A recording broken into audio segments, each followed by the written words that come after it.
Hi guys. So many people here already. Hi everyone. We're live. So we're gonna do something a little bit. Hi guys. Hi Jamie. Hi.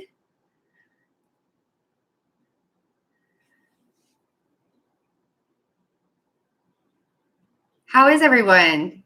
So good to see you. Hi Shannon. Hi Pearl. Julie. Gilmore Girl. Pineapple Crush Me. Love the names. Oh man. So many of you. I'm so glad I have moderators here.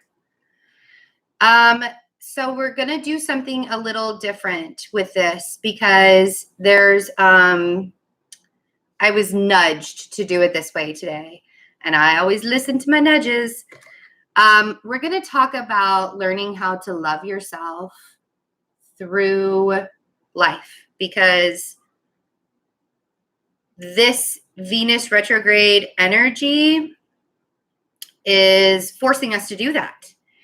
And forcing us to do it in very interesting ways, especially this week, because there will probably be some times where you really want to like communicate your truths and just kind of like spill all your guts, because the way Mercury, Mars, Neptune, Venus, because everything is coming together in that way, you'll really want to open up and speak your truth. So I want to talk about learning how to love yourself and what that really means. We are in need of help. I think a lot of us are doing a lot better than we think we are. So just don't know how to go about it. Right. And that's the thing, is like, it's really hard to learn how to love yourself when you're in a world where, like, what is alone time versus being lonely? What does being alone mean, and what does lonely being mean, right? And it's not about being lonely. It's about learning who you are. Being like, why do we have to have alone time? Why do we have to be in a relationship? These are the questions that you should be asking yourself, right? Except with technology. Technology hates me for some reason. I'm not entirely sure why. So what does it mean to really be alone and not feel like you're lonely? It's uncomfortable at first. Like, and a lot of you already kind of know my story. For all intents and purposes, I haven't been in a relationship in 2 years. And that's given me a lot of time to be alone. And it's not comfortable at first. Hi, guys. But it is very important to renew yourself. You're right. It's very, very important to renew yourself. But how do you have alone time without being lonely, without feeling like you slipping into that darkness and being like, woe is me. Oh my gosh, nobody wants to be with me. I'm alone. Or I'm lonely.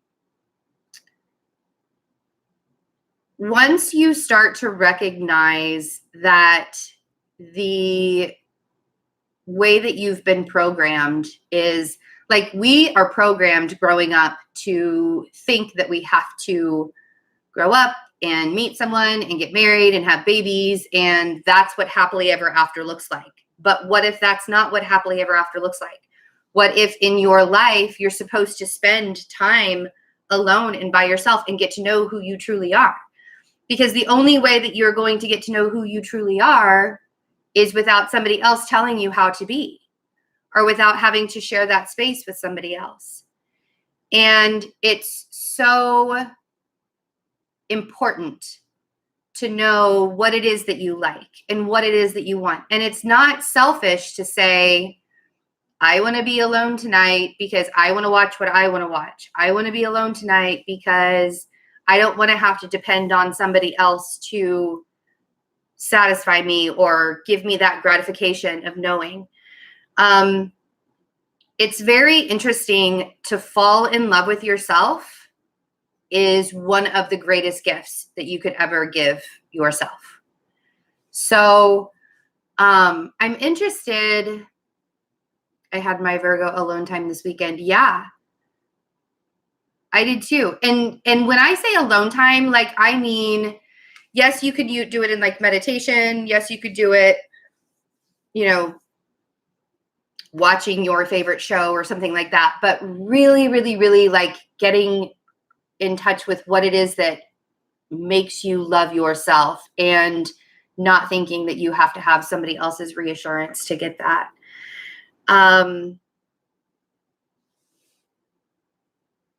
Society truly didn't teach that the right way. No, we are really expected to like grow up and get married and have a family, and that's the norm. Like, you're normal. Because even now, like, I haven't been in a relationship in 2 years, and people ask me all the time, like, who are you dating? Like, I went and saw my family, and a lot of you know that I went and saw my family in Oklahoma a couple weeks ago. And like, legit was asked, I probably 20 different times, like, who are you dating? Do you have a man in your life? And I'm like, no. And they would all look at me and be like, oh. And I'm like, no, it's okay. I'm a 39-year-old woman who's self-sufficient, who owns her own business.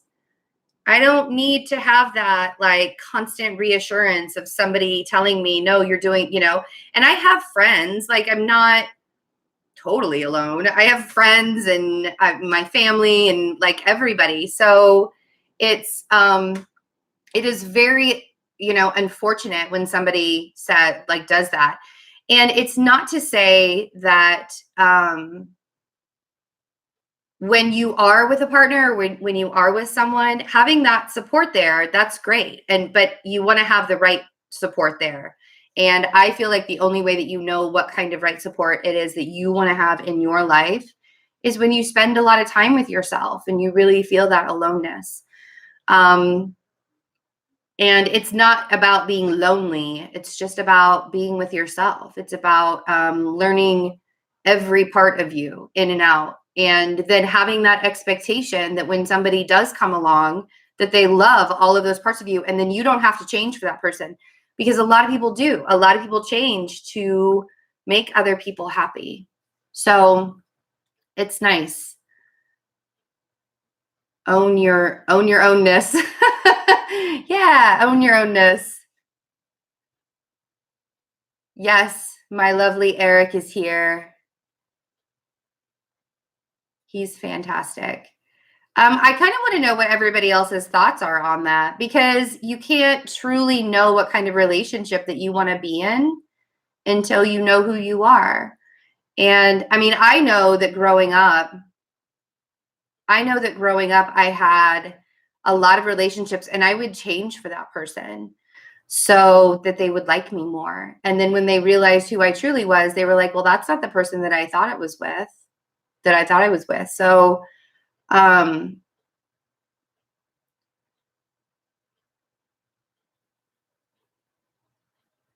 yeah. And I think that,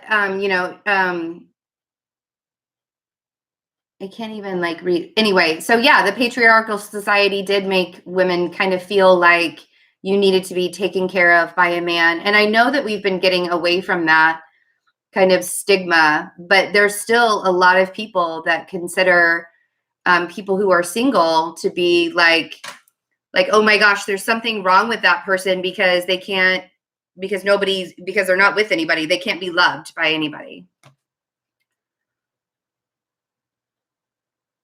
Right, Emily. Yeah, who really knows themselves at 21? And I did. Like, I had babies and I got married in my early 20s. And then I did it again in my early 30s. And both times weren't right. I was always, I am blessed because I had amazing children from those relationships. I would never go back and change that. But there is really a big stigma around single people.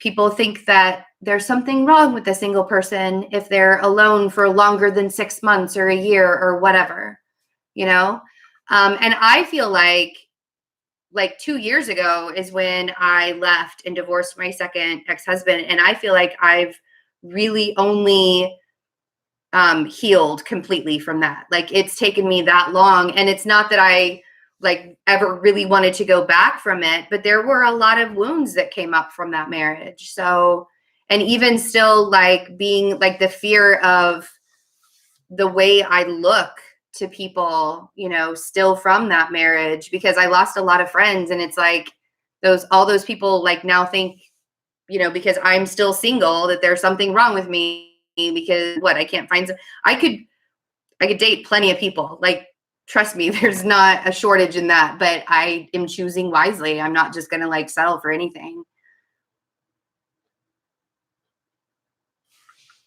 Tried to please people for years coming into. Oh, thanks. I'm trying to get the best messages. And the reason why I'm bringing this up for this week in particular is because Mercury is in Scorpio now, and it's going to be clashing with Neptune and Mars on Friday. So there's going to be a lot of confusion around communication. And I think that now is the time to really get centered within with who you are. And if you're not centered within who you are, then you're going to succumb to the energies and probably be super confused about what you want to say or how you feel about situations. Mercury and Venus are clashing, or not clashing, but are in conjunction. Is it today? Yeah, I think it is today. So there's, you know, you really want to be able to like speak your mind, and like say things about how you feel. And it's very interesting right now. The energy is so super interesting. What's the best advice for just trying to decode messages from possible twin flames?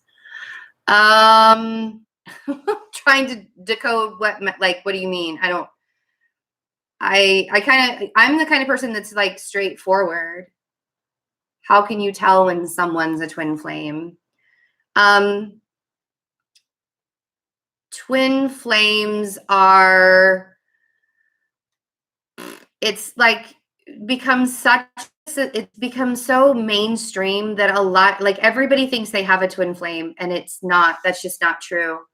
Not everybody is a twin flame. Not everybody has a twin flame. There's a big difference between having a karmic soulmate and a twin flame, because twin flames are here for a particular mission for humanity. But the whole twin flame experience is all about loving yourself, because being in union with another person, I don't care what the label is, whether it's a twin flame or a soulmate or a divine partner, it starts with you.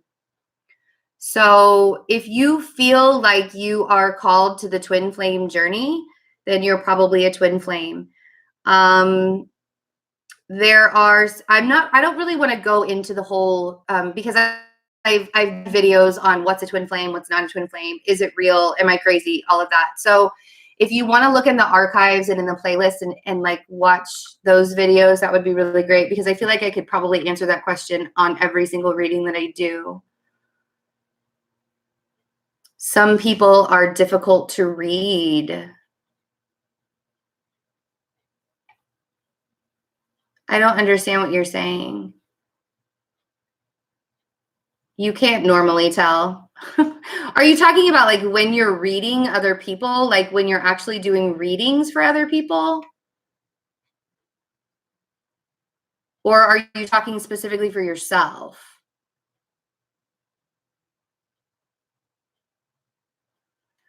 And lovely girl M3, that's true. Sometimes you can't figure out if your partner is a twin or a karmic. Oh, for readings for other people. Okay, that's way a different topic for any of that. We would have to like go into that one-on-one. I know that I have particular things in readings that speak to me, that tell me whether they're twin flames or not. But really, I would go with your gut, your intuition, and all of that stuff. But that's like way.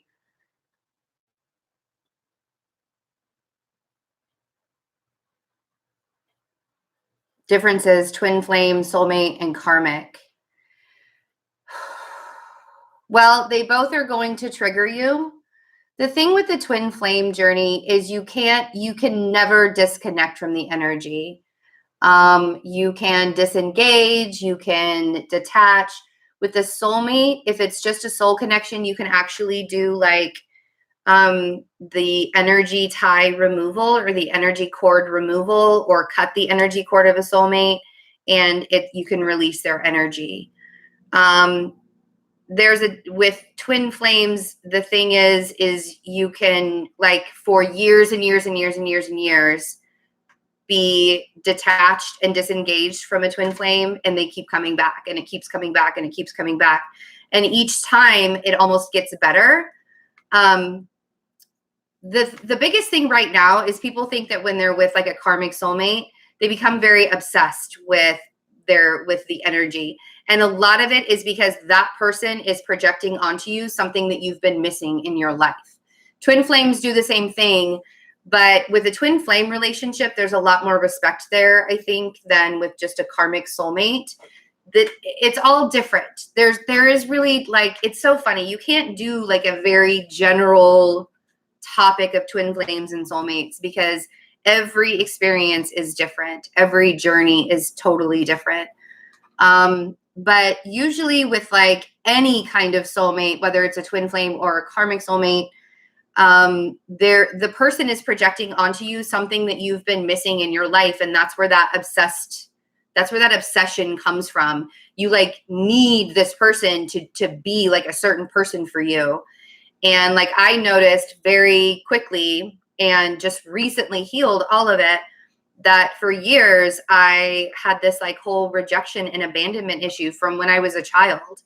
And not only did all of these karmic soulmates come into my life for my entire life to show me, like, I was always craving somebody to take care of me, somebody to claim me, somebody to like be there for me and show me that they loved me.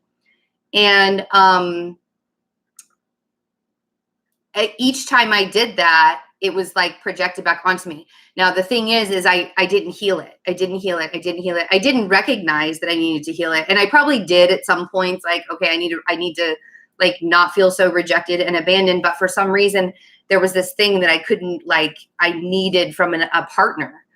And then when my twin flame showed up, he triggered it as well, but never did it on purpose. It's like the karmic soulmates always did something like mean or rude, or like it was always on purpose. Like there was just something, but the twin flame showed up and he never really did it on purpose. Like it was never out of like a disrespect kind of thing. It was just a trigger. And finally I recognized, like, literally took me 31 years to do it. And when you do that, when you do that and you finally heal that within you, your vibration like shifts and changes, and people start to come at you, and even twin flames come at you differently. It's like a different type of approach. It's more on your vibration. And people who are no longer vibrating at that level of, because I'm not like asking for somebody to heal me now. I'm fully healed. I'm all glued up together. Like I don't need somebody to complete me anymore. That's the kind of energy that I'm coming in now. So I mistaked karmic to twin soul. Thank you for answering my question. Now I get how it. Please, thanks, Betsy. Oh, thank you. I just enjoy people now, to be honest. Right. I don't, like, if you're not going to love me for who I am, I don't care who you are in my life, whether you're like, I don't know, a friend, a family member, a romantic partner, like whoever it is that comes into my life. If you're not going to love me for who I am and actually see me and see my light, then there's no need for you. And even if my twin flame were to like not resonate with me at this level, I don't want that energy around. You know, I need somebody who's going to be vibrating at my level. And yes, ultimately, now here's like the caveat there. Yes, ultimately, like union is preferred, right? Like we all want to be in union with our twin flame. We wrote in our soul contract, that's what we are. We have this mission to do, right? But I can't force any other human to be at a vibration that I need them to be at. So if I'm vibrating high, I can only hope and pray that the healing is happening on the other end and they're going to be vibrating high as well. The thing is I can't force that. And a lot of people think that if they're like obsessed, and that's one of the reasons why I'm talking about this, because like if you get really obsessed and you feel this urge to like rush in and spill all your guts to somebody, you could push them away even further. You could make the timeline longer. You could force it, because union is the very last step. And the very first step is learning how to love yourself. And they have to learn how to love themselves too. I don't want to be with anybody that doesn't think that they're just as fantastic and as amazing as I am. I'm just saying. How did I heal? It took a lot of alone time. How did I heal? I started to recognize where my vibration was. When I would sit by myself and alone, am I thinking positive things, or am I thinking like, woe is me thoughts, nobody's going to love me, nobody's this, nobody's that, whatever, blah, blah, blah. I had to pick myself up over and over and over again. I had to purge. I had to cry. I had to heal my energy. I had to like release. I had to like actually say out loud. And it was a long process. I mean, I've been single for 2 years now. So you can imagine how much alone time I've had, right? Do you believe the universe gives you signs to confirm a specific person is your? Yes, I do. And you have to differentiate what those signs are for you. I can't tell you, oh, you're going to see the numbers 1111 or 444 or 9, you know, like you're going to see this specific thing. You have to differentiate. Like, I see my twin's name everywhere. I know who it is. And I even tried, like you guys have heard I'm sure a lot of you have heard the story. I tried to manifest him to not be my twin flame. I was like so fed up at one point. I'm like, no, he can't be. This cannot be a divine partnership. This sucks. This is not happening. And I literally like shoved him away and started manifesting other people to come in my life that were so energetically connected to me from probably past lives or something like that.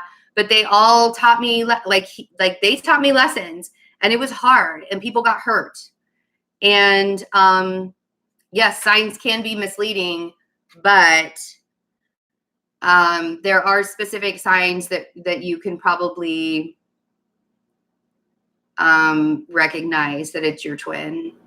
And I asked the universe for specific signs. Like I got super, super specific. Universe, show me this. Universe, show me. And I didn't say, is he my twin? I said, show me that I'm on the right path. Show me that I'm when you start to focus on yourself and where you're aligning and where your path is going.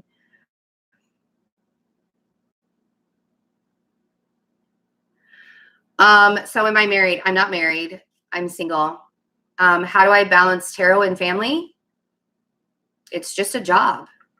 This is my job. This is what I do. I don't know why I would have to. How do you balance your job and family?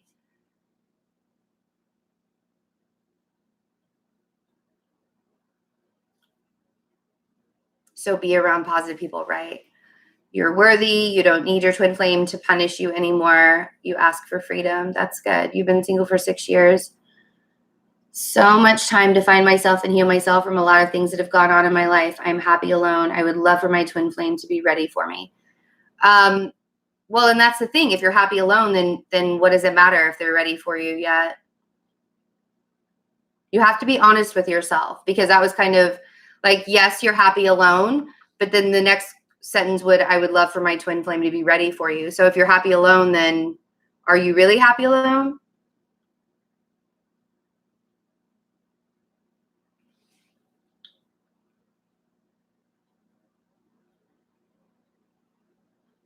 You're welcome.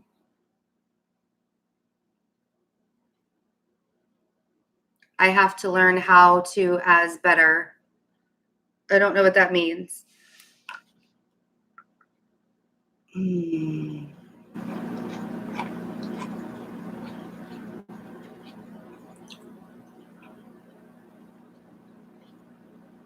Eight of Cups, that fish. Yeah. That's pretty funny. You know what? And a false twin flame is just a karmic soulmate. I don't even believe in that label. Oh, yeah. I still get lonely sometimes. But you know what I do when I get lonely? I go out and I have fun. It's like you don't, that's the thing is like, don't stay alone so long that, humans have to have touch. Like that's a basic human need. We have to be touched. We have to be in communication. It's like, the nourishment, it's nurturing, you want to be around people that are nurturing. So yeah, you can be happy alone, but when you're lonely, do something about it. You don't have to like just stay alone all the time. I'm just saying that make sure that when you are alone, you're doing it very productively. You're not like lonely constantly. If you're lonely constantly, then that means that you haven't healed yourself quite yet. It's funny because I'm personally happy alone, but I still want a partner. No, and that's fine too, Eric. Like,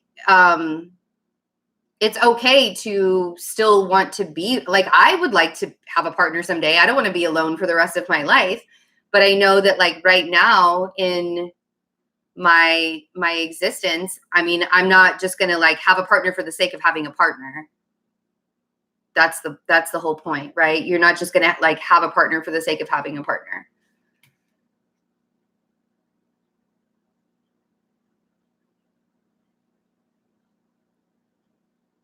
Loneliness and boredom. There's a big difference between loneliness and boredom. Yeah, it's a crazy ride. I am such a Virgo. I know. It's pretty funny because sometimes I'm like, I'm not a Virgo at all, but I really am. And I have a lot of planets in Virgo. So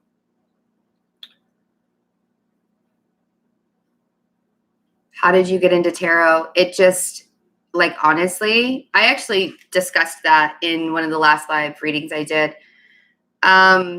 It just kind of fell into my lap, honestly. Like, that's really the only way I can describe it. I started to become clairaudient after my awakening, and I went to an intuitive, and she said, you need to read cards. So I picked up some cards, and I taught myself.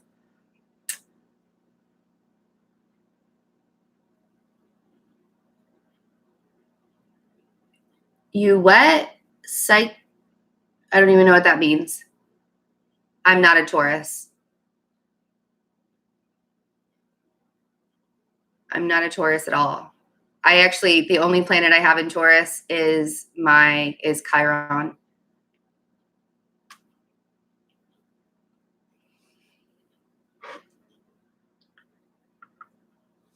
How did that come up? Everybody knows that I'm a Virgo. Virgos. I'm actually a Leo in Vedic astrology. I have most of my planets in Leo in Vedic astrology. Venus, Mercury, Mars, everything. Oh, actually, no, Mars is in Gemini. But yeah, everything's in Leo. Am I a psychologist? No, but I studied psychology. That was my major in high school. So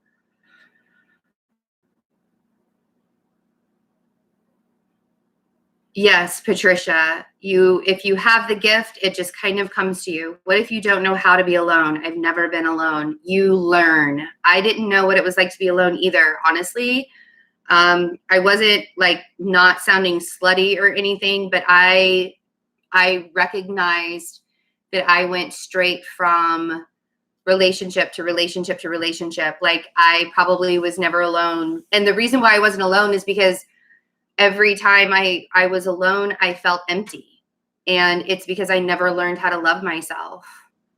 And that emptiness was so devastating. And to learn how to be alone, you have to sit in that emptiness. You have to sit in that emptiness and you have to fill it up your own. And that's why I'm saying it's so hard. It's not easy because you feel like you have to do something to fill yourself up. You feel like you have to be with another person so that they can love you and accept you and all of that. And yes, love and acceptance and having human contact, that's natural.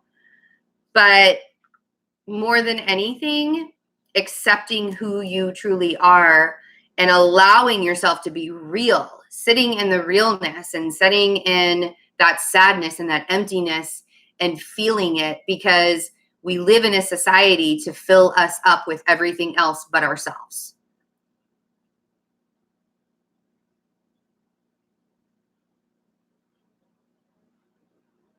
You don't speak to anyone but family. Why?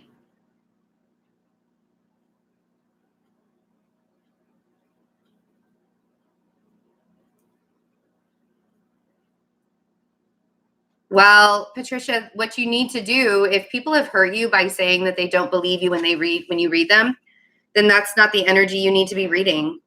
And honestly, I would never read somebody that didn't accept it.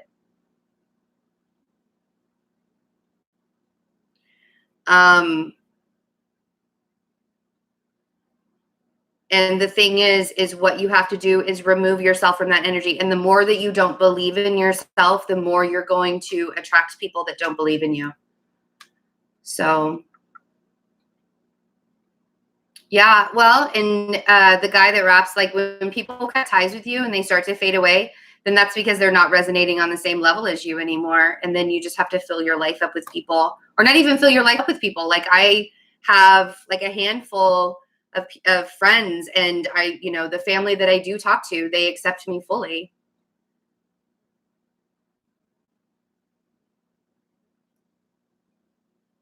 Yeah, check out your Vedic natal chart. It's really interesting. When I looked at it, I was like, oh my God, of course I'm all Leo. Duh.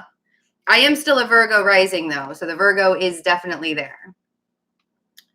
I belong nowhere and everywhere. I belong to me. Yes.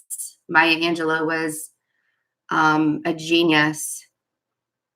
A genius.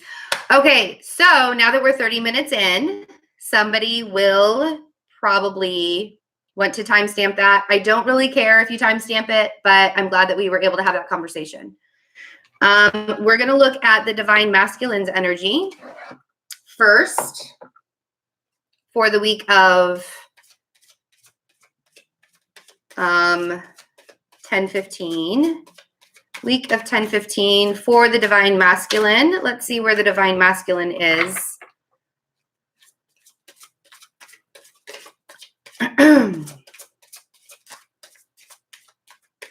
I've lived, you know what's funny, Rachel? You say your life sounds like my learning path. I've lived a lot of lifetimes in my short 39 years, a lot of lifetimes.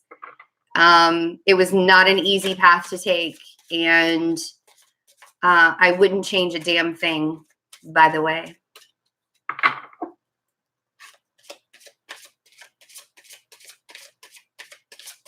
Oh, yes, I do feel that, Leo. I do feel the Leo. My life path number is a number 1, and I didn't know that until this year. So, yeah, I didn't realize I was a leader until this year when I became a leader. It's very strange because I was always like the person that was cheering everybody else on. Yeah. All right, Divine Masculines, they're being stubborn. The cards, oh, there it is. I said that. Did you see how that worked? I said they were being stubborn, and they were like, no, we're not. No, we're not. Okay. So look at that. So we have the Hanged Man, which is observe. And we have the Ace of Cups, which is love abounds. April, I'm not really very versed in life path numbers. You'll have to like Google it. Honestly, like that's the one thing I never really looked into. So it looks like the Divine Masculine this week, there's either an offer on the table, something new is showing up in their life, and I think they're kind of trying to figure out what to do with it. It looks like there's a new perspective. They're seeing something in a new perspective. They're seeing something in a new way.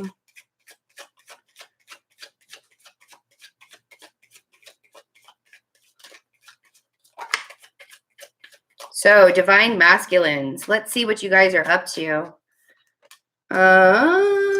There's some anxiety.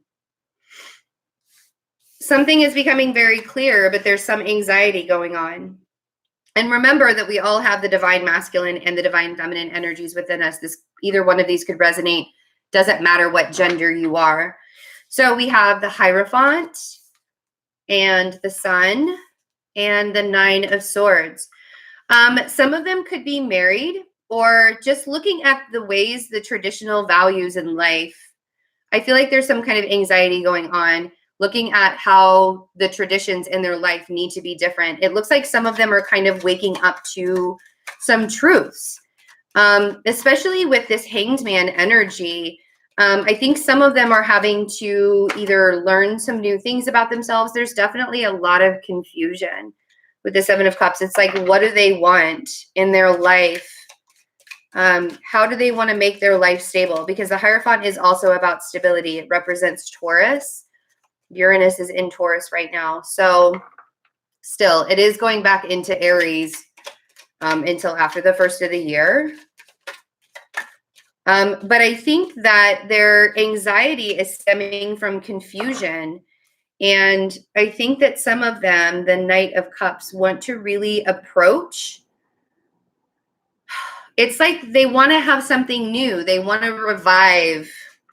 They want to revive something, but they're not, either they're not sure if they can, or like they don't feel welcome to do it, or they're not sure if they should. Yeah, and then Justice. Some of them are actually thinking about getting divorced too, since we have the Hierophant and Justice here.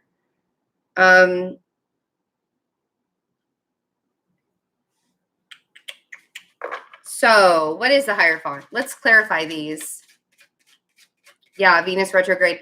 A lot of people during Venus retrograde are really reevaluating their relationships and reevaluating their spirituality and what it is that they really want in their life. It's happening whether we like it or not. And some divine masculines are recognizing they've been on has been really hard and a big burden. Hey, if you guys could hit the like button, that would be really, I just pointed to it like you guys can see it on my screen. That's really funny. If you guys could hit the like button for me, that would be awesome. And then we have Temperance, and this is all on the Hierophant. So let me show you this. They've been very patient. Oh, thank you, 7 Amy. Gaga, that was so nice. So nice. So with the 10 of Wands and the Temperance card on the Hierophant, I feel like this has been a really big burden, and they've been super patient coming up till now. But it's like they're recognizing their spirituality is different. Their traditions are different. They want something different in their life. They can't sit in the same place any longer. They can't walk the same road any longer. They need new. And I think with the Sun, a lot of them are waking up. A lot of them are waking up to that they can't have the same values and morals that, like, for example, they were programmed in. They're recognizing their destined path. A lot of divine masculines, I love this. A lot of divine masculines are recognizing their destined path this week and really waking up to that and understanding, yes, it may still be really, really hard, and they could feel kind of trapped within their own mind through this energy. But the Chariot is leading the way. The Nine of Swords is kind of like that energy that you get when you first start to be alone. You know, when you first start to be alone and you recognize like that emptiness that you feel when you are alone, and you get really, really anxious within that. So let's see what the Nine of Swords is. They're really anxious about something. Something is, well, of course it is, right? The Two of Cups, crazy. I love it when these readings go like this. Of course they're anxious about the connection. Of course they're anxious about what to do with it. But they're recognizing that things are happening in divine timing. Things are happening the way that they're supposed to. And they've been trudging up this long road for a very long time. Seven of Cups, confusion. And this is what Neptune and Mercury are doing to everyone. And they're squaring off